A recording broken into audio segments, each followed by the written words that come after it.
Dear reviewers, Punjab online study centre, हम discuss कर रहे थे पॉलिसी के बारे में। जो पंजाब बोर्ड्स की पॉलिसी है कि डिफरेंट स्टूडेंट्स जो हैं डिफरेंट क्लासेस के, वो कैसे जो है उनके मार्क्स अलाट किए जाएंगे। फर्स्ट वीडियो में हमने 9th और 11th के बारे में डिस्कस किया था। आज हम डिस्कस करेंगे 12th क्लास के बारे में।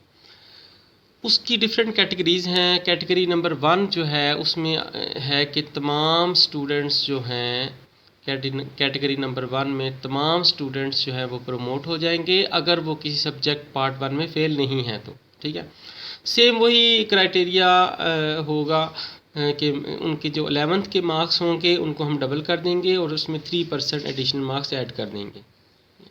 फॉर एग्ज़ाम्पल अगर उनके पार्ट 1 में 400 मार्क्स थे तो हम 400 और ऐड कर देंगे और साथ 3%। फिर अगेन दो तरीके हो सकते हैं 3% के, या तो हम पार्ट 1 के मार्क्स की परसेंटेज निकाल लें 3%, वो 12 मार्क्स बनती हैं, या फिर एग्रीगेट यानी कि डबल करके 800 उसकी परसेंटेज 3% निकालें तो वो 24 बनती हैं। तो ये अब बोर्ड डिसाइड करेगा कौन सा जो है किस तरीके से 3% एडिशनल मार्क्स दिए जाएंगे। और उनके प्रैक्टिकल एग्ज़ाम्स जो हैं वो नहीं होंगे, वो जो उनके एग्रीगेट मार्क्स के अंदर उनके प्रैक्टिकल मार्क्स जो हैं वो ऐड कर दिए जाएंगे। ये हम प्रैक्टिकल मार्क्स का फार्मूला जो है ये हम डिस्कस कर चुके हैं लास्ट वीडियो के अंदर कि कैसे जो है वो प्रैक्टिकल मार्क्स जो हैं वो कैलकुलेट किए जाएंगे। तो इस तरह उनके टोटल मार्क्स बन जाएंगे।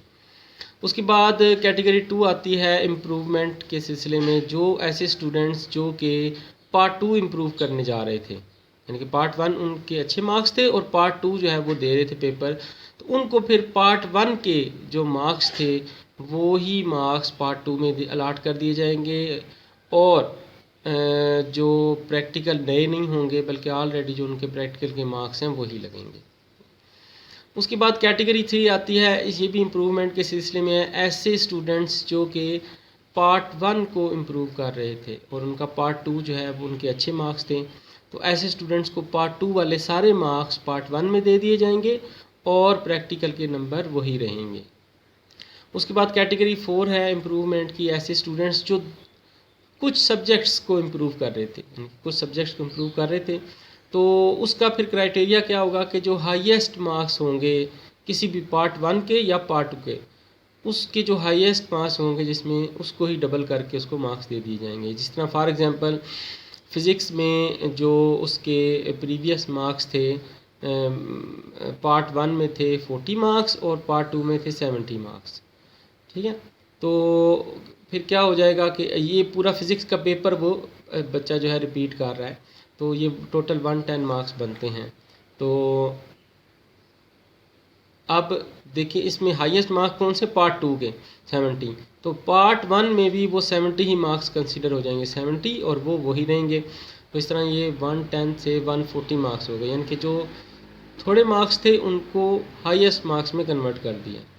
तो ये 70, इसी 70 पार्ट 1 में भी 70 मिल गए। ठीक है, तो ये इस तरह जो है ये वो वाले स्टूडेंट्स जो कि सब्जेक्ट्स को इम्प्रूव कर रहे थे।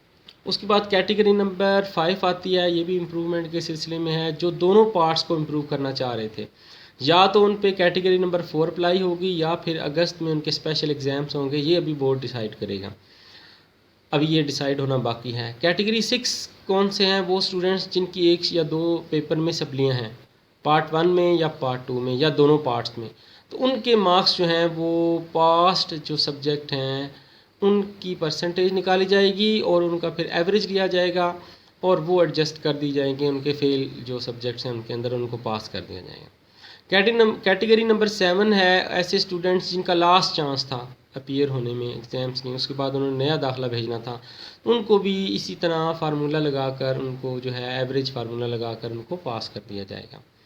कैटेगरी नंबर 8, ऐसे कौन से स्टूडेंट्स हैं जिनके स्पेशल एग्ज़ाम्स कंडक्ट होंगे जिन पे ये सारे जो फार्मूले हैं ये नहीं लगते। तो ऐसे स्टूडेंट्स जो कंबाइन एग्ज़ाम्स दे रहे थे वो दोबारा पेपर देंगे, अगस्त में एक्सपेक्टेड हैं। ऐसे स्टूडेंट्स जो एडिशनल सब्जेक्ट में अपीयर होना चाह रहे थे, एडिशनल सब्जेक्ट्स क्या है, जिसने पहले प्री मेडिकल रखा हो और वो चाह रहा हो कि मैं बायो की जगह पे मैथ का एक सब्जेक्ट दे दूं तो उसकी प्री इंजीनियरिंग में कन्वर्ट हो जाएगी। तो ऐसे स्टूडेंट्स जो हैं उनके पेपर दोबारा होंगे और कंबाइंड स्टूडेंट्स जो हैं उनके पेपर दोबारा होंगे। ठीक है, तो ये पॉलिसी थी 12th क्लास के बारे में। और जिनकी 1 या 2 से ज़्यादा सप्लियाँ हैं उनके बारे में अभी डिसीजन उनको नरमी दे सकते हैं या फिर उन्होंने दोबारा अगस्त में पेपर देने होंगे।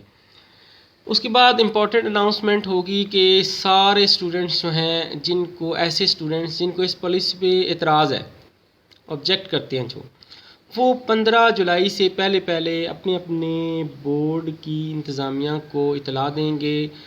वो इतला का तरीका जो है वो हर बोर्ड अपनी वेबसाइट पे बताएगा कि कैसे जो है उनको कम्युनिकेट करना है। और ऐसे इस तमाम स्टूडेंट्स के या जो पेपर हैं वो नेक्स्ट ईयर होंगे 21 के पेपर्स के साथ। तो बहुत शुक्रिया आपका वीडियो देखने का। तो हमारे चैनल को सब्सक्राइब करें। आगे इंशाल्लाह हम जो ई कैट और एम कैट के बारे में वीडियोस हैं वो अपलोड करेंगे।